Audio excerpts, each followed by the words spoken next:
Ayun, kuya. Matry, matry. Kaano nga pala, kaano nga po pala si Kuya Ben? Tawag doon, body-body sa mga pag-mix. Ayan, ano po. Yung kaibigan ko, di ba, kalimitan ang aso at pusa, hindi nila pinagsasama. Pero yung kaibigan ko po, may alaga siya ng aso at maraming pusa. Pero, yun, may mix niya sa isang bahay. Na po,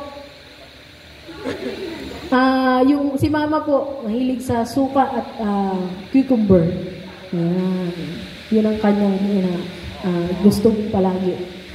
Si Teya naman, mahilig siya sa avocado na may toyo na. Ang lasan. Avocado na may milk powder. Ayan. Tapos may yellow. Ayan. Gustong-gusto niya yan. Si Papa mahilig sa pandesal tapos cheese. Keso. Na po, kayo po, ano po inyong mahilig i-mix? Na po? Buldak. Ayun, tarap. Meron po tayong mga ganong bagay, di ba? Na hindi naman siya magkasama, pero pagka nandyan sa harap mo, you try to mix it. At maganda yung kinalalabasan. Masarap, o kaya maganda tingnan. Na po? At sa buhay natin, mga kapatid, yung ating practical na buhay, mayroong mga bagay na hindi po pwedeng mag-mix. Hindi pwedeng paghaluin o pagsamahin. Magbigay tayo example. Ayan, pwede po ba paghaluin? Di ba, kahit anong gawin mo, halo dyan, hindi yan magsasama. Ano po, kahit ihaluin mo pa, bubukod pa rin ang tubig sa langis, diba? Sa oil. Ano ba eh? Mantika. Pwede rin naman yung oil. Ayan, ano pa po?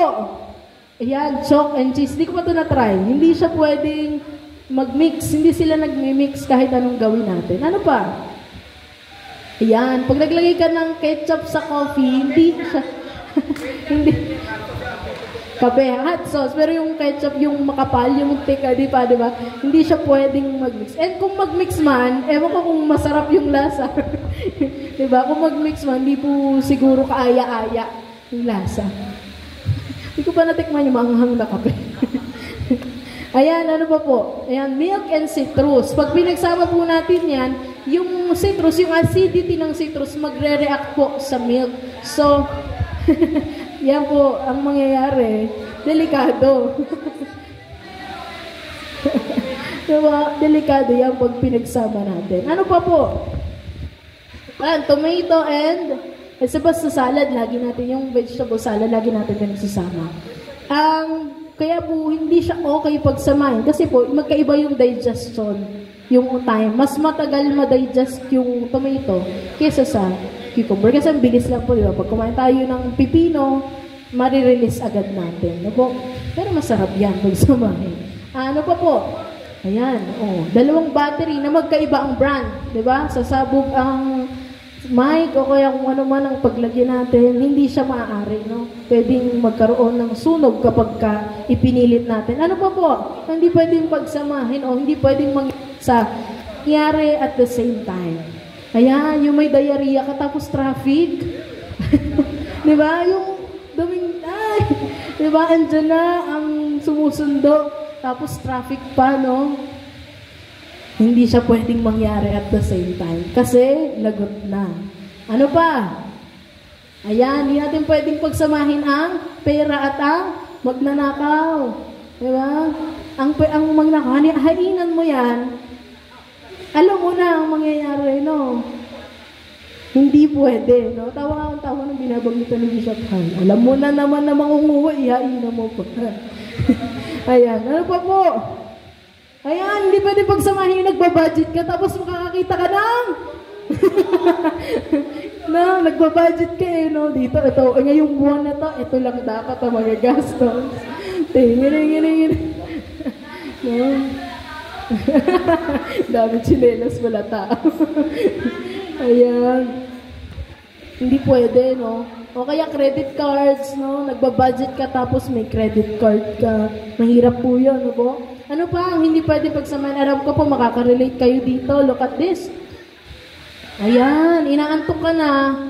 Hawak mo pa, cellphone. Ano po, ang ilaw ng cellphone, which is yung, kasi katulad ng ilaw na blue light, Kapag maliwanag po kasi ang utak natin, ang tendency po, gising.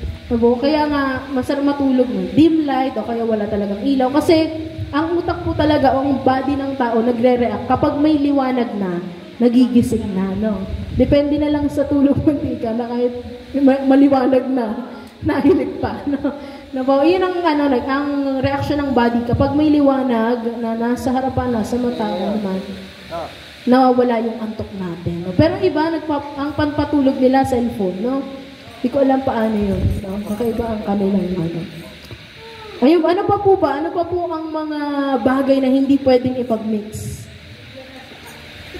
Kahapon po, ayan, kwento ko, napagalitan ako ni Papa. Magsabihan ako ni Papa dahil hindi ako nagiging maingat sa gamit. No po, pinapagalitan niya ako, hindi ako sumasagot, siyempre, binago na tayo ng Diyos. No? Amen? Wala akong reaksyon. Hindi ako nakasimangot, hindi ako nakangiti. Tapos sabi ni Papa, galit daw ako. Hindi naman tama yung pinapagalitan niya ako, nakasimangot ako, masama po yun. At mas lalong hindi po tama na pinapagalitan ako, tapos nakangiti ako, di ba? Hindi siya pwedeng mangyari at the same time. So, maraming bagay o may mga bagay sa buhay natin na hindi siya pwedeng mangyari sa parehong oras o panahon at hindi rin pwedeng pagsamahin. Nung nakaraang linggo po mga kapatid, Pastor Romy discussed the conflict, yung problema between o sa pagitan ng spirito at ng laman.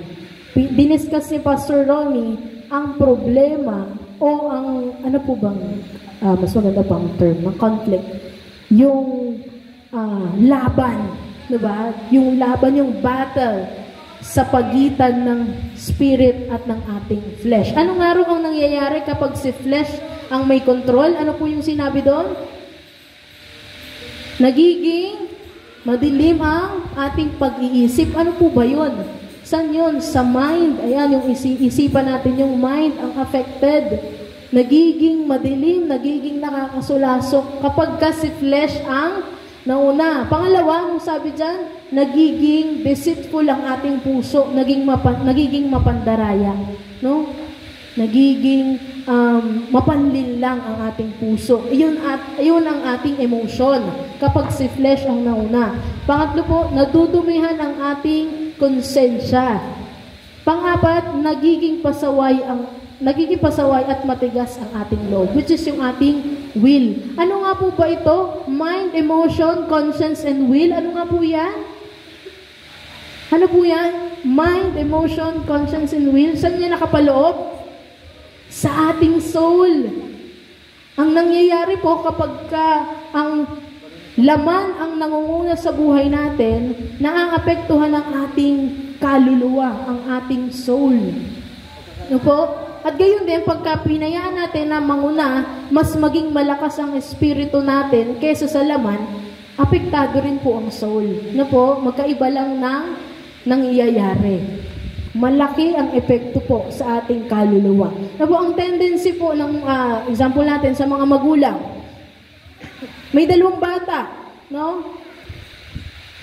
Nag-aaway sila sa isang laruan. Ang tendency, bibigyan mo sila ng magkaparehas na laruan para walang away.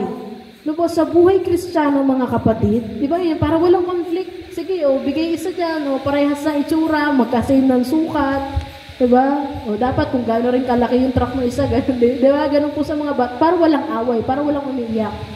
Sa buhay Kristiyano mga kapatid, ate, pwede ba yun? Parehas na lang para walang conflict. Kasi may conflict daw between flesh and spirit. Pwede bang both na lang? Parehas na lang silang naglilid para walang conflict.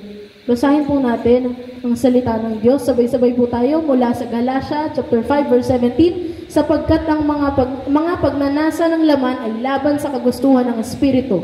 At ang kagustuhan ng Espiritu ay laban sa mga pagnanasa ng laman. Magkalaban ang dalawang ito. Kaya napipigilan kayo sa paggawa ng nais ninyong gawin. Sabi ni Paul sa simbahan ng mga taga-Galacia. Church yan di ba? Sa Galacia. Simbahan siya doon sa lugar. Yung lugar na yon ay tinatawag na Galacia. Sinulat ni Paul yan, yung mensahe na yan. Ayun sabi niya, magkalaban ang dalawang ito. Hindi pwedeng pagsamahin o hindi pwedeng parehas mag-lead. Someone has to go down. Someone has to submit. Na po, kailangan merong manguna at merong magsasubmit. Na po, sino po dito ang nakasakay na sa boat or ship, sa barko? Ayan, yung mga nahilo. Ano po tawag? Roro po ba yun? Ayan, nakakahilo pagka, lalo first time mo. Ayan, natanong niyo na po ba kung paano pinapaandar ang isang barko? Nagkaroon po ba kayo ng thought na parang, paano kaya ito pinapaandar? Naku, paano kaya gumagana yung barko? Kasi ba lumulutang siya sa tubig? Diba? Ilubog mo ang piso, ilagay mo sa ibabaw ng dagat, lubog. Bakit ang barko na ang bigat-bigat ay pumapailan lang sa tubig, di ba? Lumulutang siya, tumaandar. Di ba? Pero mabigat yun, hindi siya kayang buhatin. Di katulad ng piso, ilagay mo dyan, magaan yun, kayang buhatin ng tao, pero lumulubog. Bakit nga ba at paano ito umaandar? Pag-usapan po natin ang bagay na yan. So po, pwede yan. So nagyari na mo siya. Ayan. Ayun. Or ship, no po? Ship, boat, it stands as our, everybody say, body. Sa Tagalog po, katawan. Yan po ang nagsisilbing ating katawan. If we will imagine na ang buhay natin ay parang barko. No po? At yung mismong barko, yun yung ating body. Yun yung ating katawan. Ito po, yung physical flesh. Kurutin mo yung katabi mo. Ayoko. Sige, subukan mo. Ayan, yun yung ating body. Yan yung ating flesh. Ayan. Dinadala tayo nito sa mundo at sumusunod ito sa direction na ibinibigay ng rudder. Rudder ba yung basa nun? R-U-D-D-R. Rudder na po. O timon. Ito yung timon na tinatawag na po. Sumusunod ang mismong barko sa kung saan ito magbibigay ng direksyon. Yung timon. Pag-usapan natin, ano kaya yung timon natin? Pero kapag sira at walang control yung timon o yung rudder, ang barko ay maaaring mapadpad kung saan-saan, maaaring mabangga o umikot nang walang patutunguhan. Yun po yung mangyayari, which is yung ating body. Alam niyo po, ang flesh or ang ating body ay makapangyarihan. Needy. Sabihin mo nga sa katabi mo, needy. Marami siyang kailangan. Sa madaling salita. Marami siyang gusto. Nagre-respond ito sa urges, sa pita. Yung gana, yung appetite. Pag nagutom ka, kakain ka. Yun yung ginagawa. Pag nakaramdam yung body mo ng pagkagutom, syempre, ang gagawin mo, kakain ka. Pag nauhong ka, kakain ka.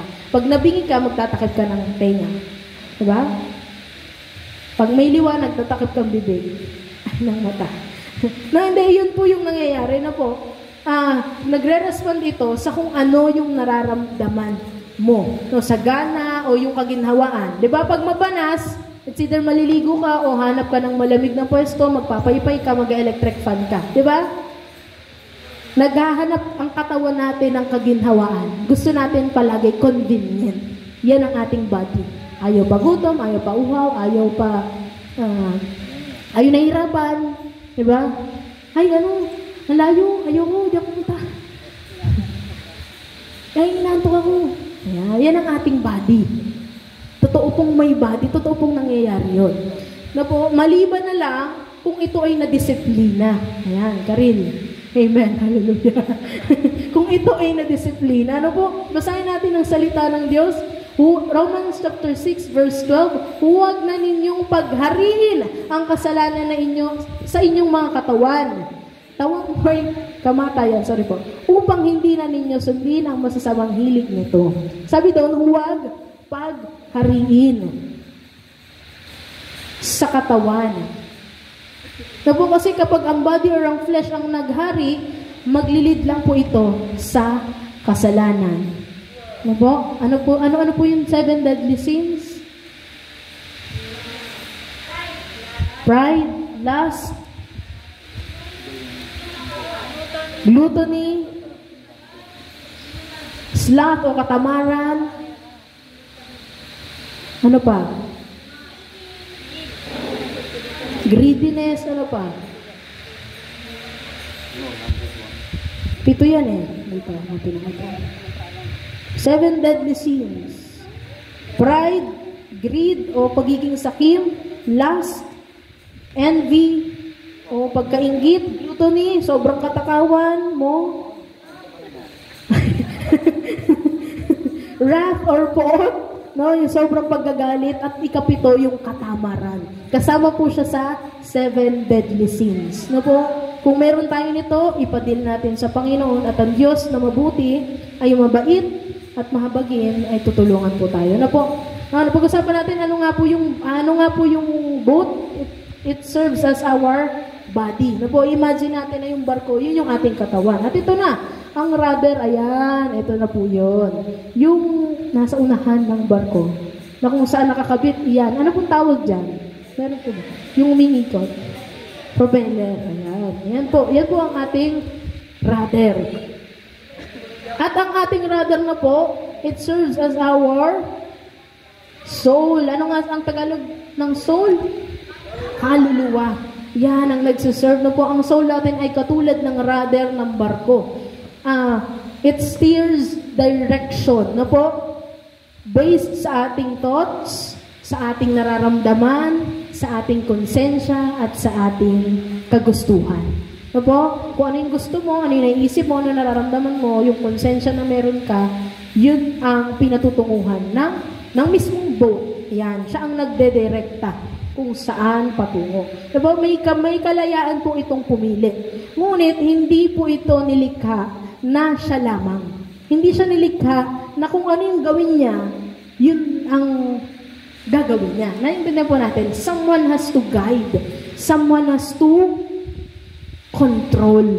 Meron po dapat pinaggagalingan ang soul o ang rudder para po yan ay gumalaw.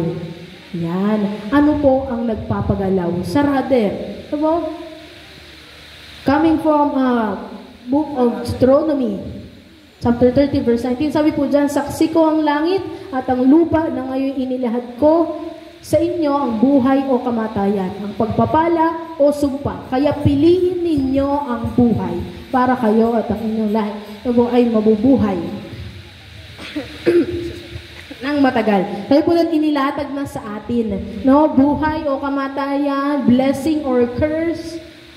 Sabi pa nga, piliin natin ang buhay. No po, ang rudder po, yan po yung ating decision maker. Ang soul natin. Siya ang nagdedesisyon, siya ang namimili. No? Kung saan patungo ang ating katawan, ang ating body. No po? At sabi doon kanina, dapat mayroong pinanggagalingan ang soul para iyan ay gumana. At yan po ang ating tinatawag na steering wheel. Yan po dapat ang nagpapagana sa rudder. Para umikot, di ba po? Yan po dapat ang gumagana. At yan po ay nagsiserve as our spirit o ating espiritu.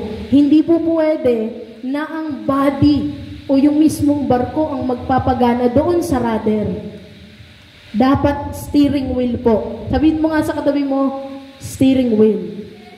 Sabihin mo sa kabila, spirit. Yan po dapat ang nagpapagana doon sa rudder o sa timon para umandar ang barko. Para gumana, para umandar. Ano po? Yun po ang pag gumalaw ang steering wheel, ang rudder ay gagalaw din, no po? Yung iikot, yung mismo nandyan, tapos may, ano po doon? Propeller. Yung propeller, gagalaw po siya. At doon po, dedireksyon ang barko kung saan po ito inilid. Ano po? Ang spirit po, ayan, sabi dyan, yung ating steering wheel, ang nagpapatakbo, nagmamaniobran sa barko. Kapag ito po ay nakaayon sa Diyos, mga kapatid, tinutulungan nitong ituro ang direksyon ng ating soul at ng body ayon sa kanyang kalooban. Pero kung wala pong nagpapatnubay na kapitan, wala pong saysay ang steering wheel. Dapat po mayroong captain. Diba? Siya daw. Ayan, meron dapat captain na nagko-control. So, basahin natin mula sa Roma chapter 8 verse 16. Ang Espiritu ang nagpapatotoo yan. Sabi daw, kasama ang ating Espiritu na tayo ay anak ng Diyos. So, mga kapatid, si Holy Spirit po mismo ang nagpapakita at nagsasabi na tayo ay binago na ng Diyos. Amen? Hindi pwedeng ikaw. Hindi pwedeng ikaw. Dapat yung Holy Spirit in you. Na nakatira saan? Sa sa Spirit mo.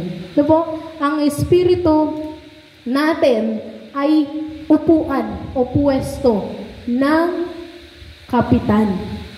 Sino naman ang dapat maging captain natin? No po?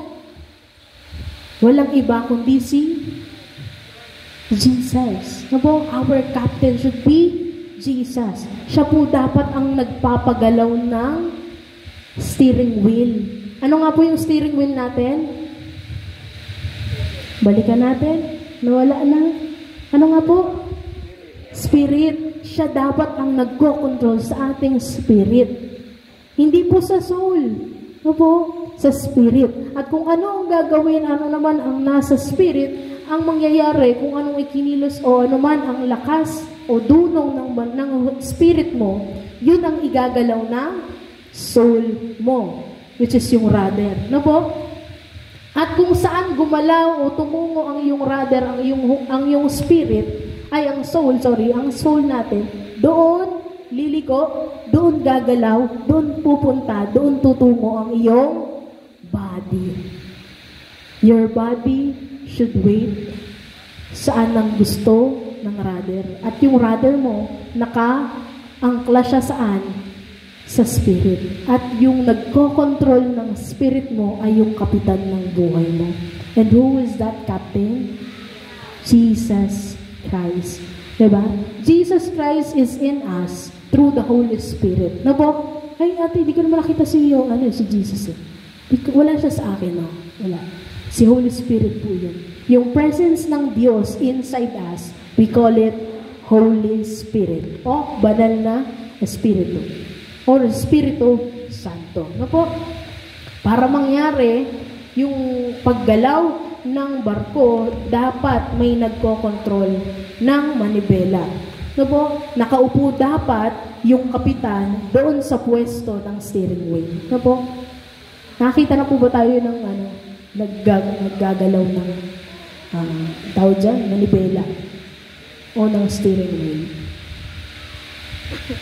Kapag si Jesus ang namumuno sa buhay natin, mga kapatid, buhay ang Espiritu. Sabihin mo nga sa katabi mo, buhay ang Espiritu.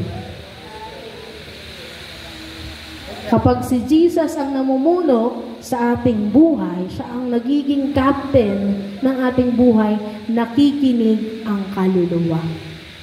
Hindi po iyan basta magdidesisyon ng gusto niya. Kasi ito yung decision maker natin. Dito nangyayari sa soul o sa kaluluwa. Dito po nangyayari yung pagbuo mo ng desisyon. Dito nangyayari yung kung saan ka pupunta. Dito nangyayari yung pag-iisip mo, pagdedesisyon mo, nararamdaman mo. Kung si Jesus ang kapitan ng buhay mo, hindi basta magkakaroon ng desisyon kung walang paggabay ng kapitan. Amen? When you are making decision, ang lagi mo nasa isip, Panginoon, tulungan mo ako. Di ba po? Bilang Kristiyano, gano'n na yung ating mindset. Kaya pagka ikaw bilang Kristiyano, gano'n na yung thinking mo, lagi mo sasabihin, Lord, salamat po. Kasi sa iyo ako humihingi ng tulong. Hindi sa sarili ko, hindi sa ibang tao. Pero may ginagamit naman ng Diyos, na huwag natin kalimutan, may ginagamit ng Diyos sa paligid natin para tayo ay tulungan. No, hindi ko kailangan tulong mo. Hindi naman, no. May ginagamit ang Diyos para tayo ay tulungan sa mundong ito. No po? Ano daw po nangyayari kapag si Jesus ang namumuno? Ang ating espiritu ay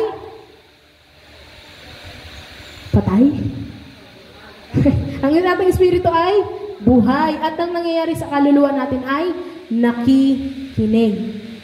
Again, kapag si Jesus ang ating kapitan sa ating buhay, ang ating espiritu ay buhay at ang ating kaluluwa ay nakikinig sa tinig ng Diyos. Kung ano yung gusto ni Lord, yun ang ating pinakikinggan. Tsaka tayo magdedesisyon. Na po? Kasi hindi pwede na ipilit ni God yung gusto niya palagi sa atin.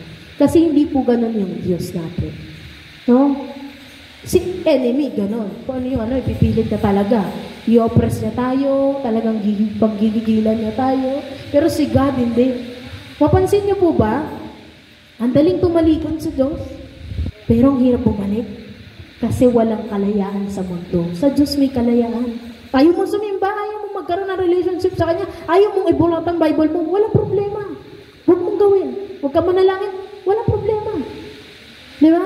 Ang daling umalis doon sa bagay kasi may kalayaan sa Diyos. Pero kapag lubusan mo natanggap ang Diyos, kahit umayo ka, kahit mangayo ka, kahit umalis ka, may mangungusap sa puso mo. Pero hindi ka niya pipilitin, kumakatok siya. Ganyan po gumalang ang banal na spirito. Kaya po dapat igalang din natin siya. Diba nga may kanta na ginagalang kita, banal na spirito, gawin ang nais mo sa buhay ko. Ang sarap niyang awitin, no? Pero yung decision na yon, na Lord, ikaw ang kumilos sa buhay ko, nasa atin po yun. Kakatukin lang tayo ng Diyos sa ating puso, hindi niya sisirain ang pinto. Hindi siya papasok sa bintana. Hindi niya bubulabugin na po, kumakatok siya gently.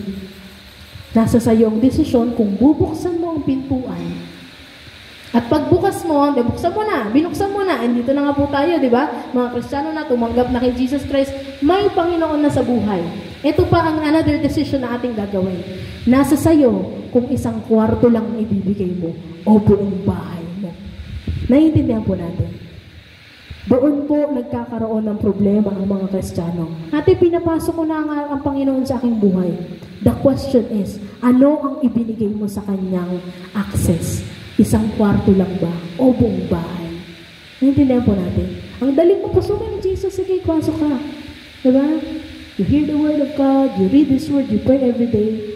Pero ito na yung desisyon. Pag pinapasok mo siya, dapat buong bahay. Bigyan mo siya ng access. Sa kusina, bigyan mo siya ng access. Sa kwarto, mga kwarto mo.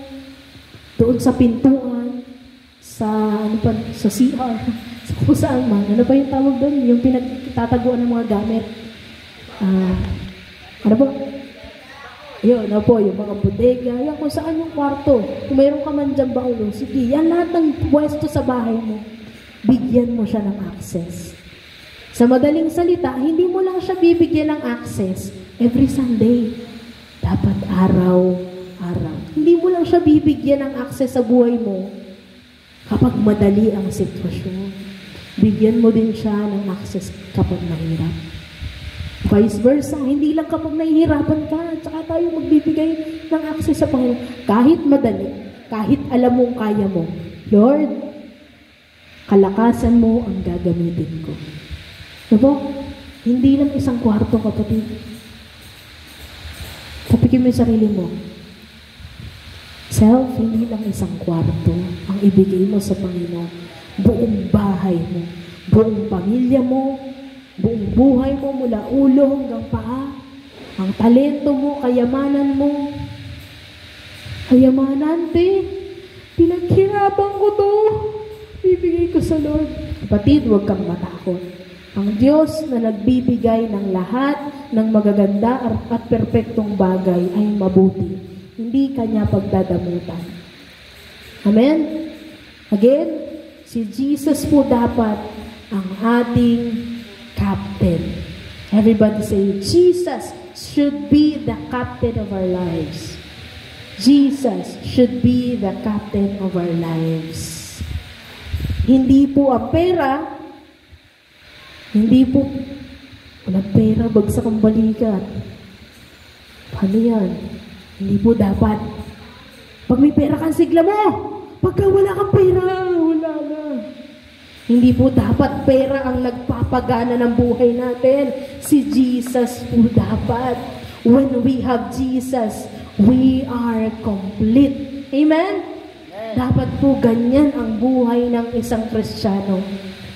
Hindi ka masigla lang kapag masaya ang buhay. You can be joyful kahit may pinagdadaanan ka. Amen? Hindi po dapat tayo alipin ng pera. Dapat tayo po ang may control over money. Diba? Hindi pwedeng buong buhay mo, ang nagpapatakbo ng buhay mo ay pera. Kung nasaan ang pera, nandoon ka. Hindi po pwede. Dapat kung nasaan si God, nandoon tayo. Amen? Kung wala ang Diyos dyan, hindi ako pupunta kahit may pera dyan. Kaya ba yun? Diba? Yun po dapat ang attitude bilang Kristiyano. Lord, kahit wala, kahit marami dyang pera, kahit pagyayamanin mo ako dyan, kung wala ang presensya mo doon, hindi ako pupunta. Hindi ako go-go. Dapat ganun yung ating mindset. Kasi the more na habulin natin ang pera, ang kayamanan ng mundong ito, wawasakin niya yung ating values, yung ating pag-iisip. Di ba? Mayroon na kayong nakilala? Huwag na natin pangalanan, pero naniniwala ko may mga tao sa paligid natin na nung yumaman. Di ba? Naintindihan po natin. Ang pera ay nagkakaroon ng, kapag nagkakapera, nagkakaroon ng pride. Kaya po huwag natin habulin. Ang habulin natin ang Diyos. Kasi dapat maniwala tayo na sa Diyos, dapat mayaman din tayo. Sabi ko nga bakit wala kang pera kaya? Talaga, wala din akong wallet Walang pera. Sabi ng Lord, wala ka pa naman binabayarang bills. What you have or what you have right now is what you need. Kung ano yung kailangan mo sa season na to, yun ang meron ka. Huwag kang magdunong-dunungan. Kung dumating na yung 10 milyon, ibig sabihin, kailangan mo na siya. Amen? Kung dumating na yung napakagandang trabaho, it's your season. Amen? Kung ano yung meron tayo ngayon, God, I trust you. Nagtitiwala ko sa'yo. Ikaw ang captain ng buhay ko. Kung nasaan ka, nandun ako. Kung saan mo ko patunguhin, yun ang aking pupunta. Kung anong pinagagawa mo sa akin, yun ang aking pupunta. What a beautiful life that we have. Kung si Jesus ang ating captain, ang nagpapagana ng buhay natin. Hindi po dapat validation from other people. Yung gagawin mo kahit hindi na tama. Kasi yung tinatawag na peer pressure, lalo-lalo na po sa kabataan, nakakahiya kasi huminditin. Pero pag si Lord, pwedeng no. Diba? Minsan nabubuhay tayo sa validation from other people. Mauunawaan naman ako ng Diyos. Kaunti lang. Karampot lang. Sige na, titigim lang. Kaunti lang. Nangyari, naubos yung ice cream. Kaya, hindi, mahirap yung lagi tayong naka-yes sa tao. Ay, nakakaawa kasi ito nakakaawa. Pero pag si Lord na yung humihingi ng oras mo, nakakapag-no ka. That's a sad thing, kapatid. At lalong-lalo na po, huwag nating gawing captain ng buhay natin ang ating mga sarili. My body, my rules. Huwag ako. Diba? Hindi po yan nag-work sa Kristiyano. Hindi ikaw ang may-ari ng buhay mo. Yan ay pinagkaloob ng Diyos sa'yo. Pinapaalagaan niya sa'yo. Pinagbubuti mo dapat. Hindi pwede kung anong gusto kong gawin. Kung saan ako masaya, yun ang aking gagawin. Yan ang sinasabi ng mundo. Do what you want to do. Do what makes you happy. Sa Diyos, hindi. Gawin mo anong makakabuti sa iyo para ikaw na nagiging maayos yung buhay mo, maging kagamit-gamit for His kingdom and for His glory. No? You should not live like the world, mga kapatid. Yung YOLO principle, alam niyo po yun? You only live once. May negative, po kasi yan May negative na side, may positive. You only live once, di ba? Isang beses ka lang mabubuhay. Gawin na natin ang pinakamasayang bagay, kahit mali pa yan, no? Gawin natin, isang beses ka lang mabubuhay, gamitin mo na sa tama. Ha? Tabikin mo yung katabi mo. Gamitin mo na para sa Diyos. Amen?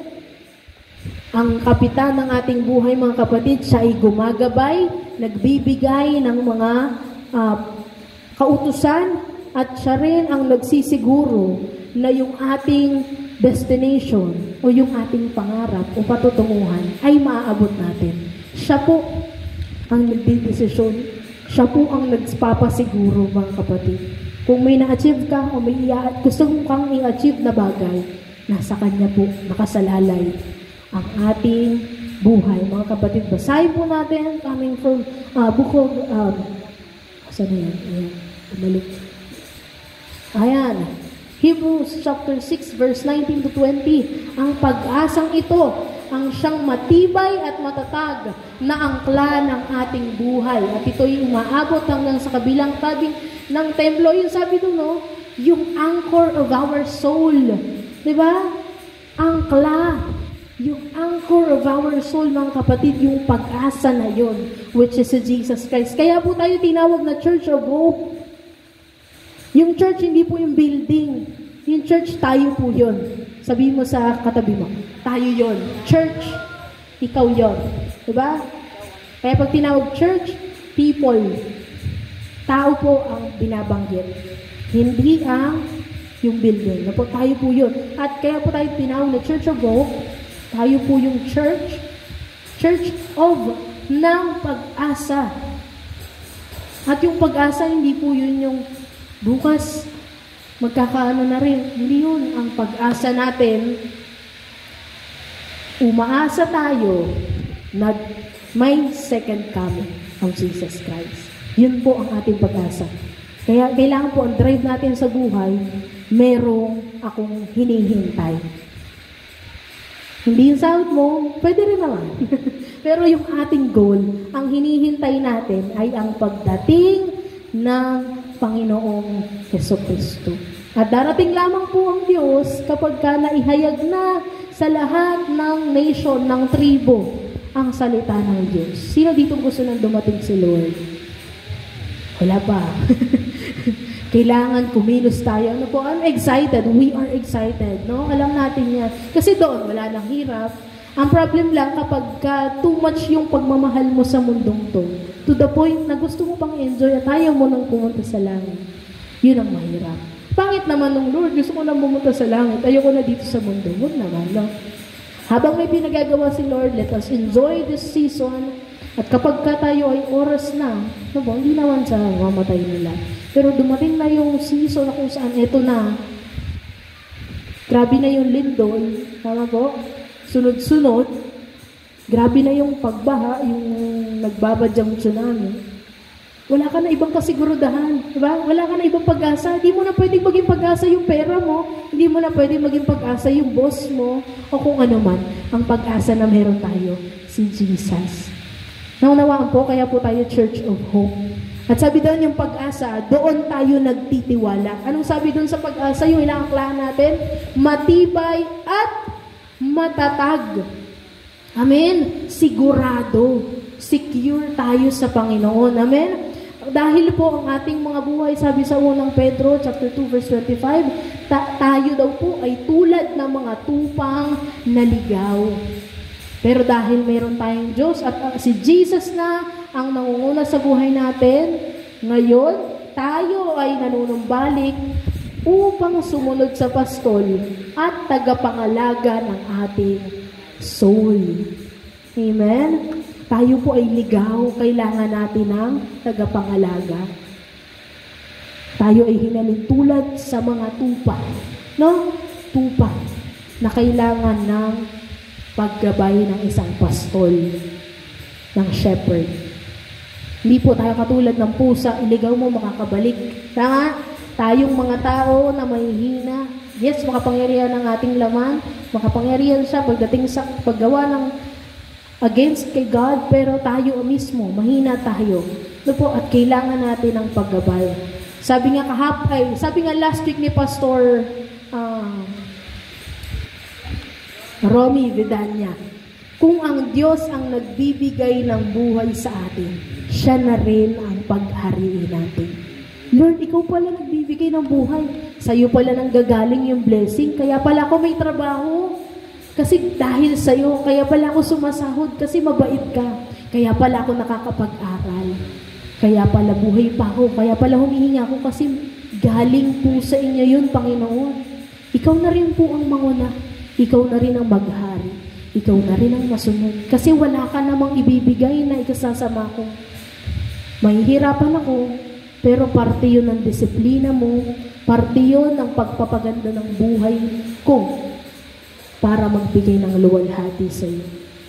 Amen? Nung nakaraan, kahapon na tayo, last week niya pa yung tanong, sabi niya, Ate, bakit nakapasok ang ahas sa paraiso, sa Garden of Eden? Sabi niya, kung nandun ang presensya ng Diyos, bakit nakapasok ang ahas? Kapatid, God allows things. He allowed the snake or the serpent. The serpent. Pinayagan ng Diyos. Kasi hindi po natin pwedeng sabihin na tayo ay binigyan ng kalayaan kung ang pagpipilian lang po natin ay good or good. Diba? No choice ka doon. Para po mapakita na tayo ay may kalayaang mamili, dapat mayroon kang dalawang nasa harap mo na magkaiba. At ano po yun? Good or bad. Yung kalayaan mong mamili, nasa sayo yun. Yung soul mo, magdidesisyon. Saan ka? Sa good or sa bad. Kaya po may tinatawag na freedom of choice or free will. Binigyan tayo ng kalayaan ng Diyos. Mamili. Diba? May mga mapupunta sa impyerno, hindi po dahil salbahe ang Diyos, may mapupunta sa impyerno kasi choice po nila yun. Pag-usapan po natin noong nakaraan yun, diba? Kaya kung pinapuri natin ng Diyos, na tayo ay ligtas na. Hindi dahil mabuti kang tao, kundi dahil tinanggap mo si Jesus Christ sa puso mo. May mga mahihirap kang sitwasyon mula sa desisyon mo nung nakaraan, choice mo yun. Diba po? Kaya kami mayroong desisyon kasi galing yun sa naging desisyon mo. Pero may mga sitwasyon po na hindi natin pinili. No po? But there are situations na nanggaling sa desisyon mo, kaya ka nahihirapan. Choice mo, iyon. No po? Choice mo din kung gusto mong mapaayos ang buhay mo. Lalapit ka sa Lord o lalayo ka. No po? Choice po natin, mga kapatid, kung lalapit tayo. Choice mo kung sinong magiging captain ng buhay mo. Ang Diyos po ay naghihintay lamang, mga kapatid, na magkaroon tayo ng pagbabago ng isip. Di ka ba nga nakakaalis sa kasalanan mo? Ang gusto lang ng Diyos yung repentance. What is repentance, kapatid? Yung pagbabago ng isip. Yung flesh mo, yung body mo, gusto pa rin yung bagay na yon, pero yung utak mo, yung soul mo, ang sabi, Lord, ayoko na. Tutulungan ka ng Diyos. Amen? Makapit kasi, sabi nga makapangyarihan, needy. Maraming gusto, maraming kailangan ang ating physical, ang flesh. Kaya ang kailangan natin yung change of mind. Pag nagbago yung isip mo, sisiguraduhin ko, kapatid, na ang Diyos ay papasok sa sitwasyon mo at tutulungan ka niya. Kahit 50 years mo na yung ginagawa, 35 years, 10 years mo na yung ginagawa, at gusto mo na makaalis, kahit kaso yung body mo, yun pa rin ang hinahanap. Yung repentance lang. Change of mind. Pagbabago ng isip. Naghihintay lamang, kapatid, ang Diyos na sabihin mo, Lord, pagod na ako. Ikaw na po. Naghihintay lang ang Diyos na sabihin mo, Lord, suko na po ako. Ikaw na po ang maghari sa buhay ko. Mahali ako pong tumayo ang bawat isa. Awitin natin itong awitin natin. Nanunumbalik sa iyong paglinga, dinadalangin ang iyong pagtanggap. Tayo po'y tumuon sa presensya ng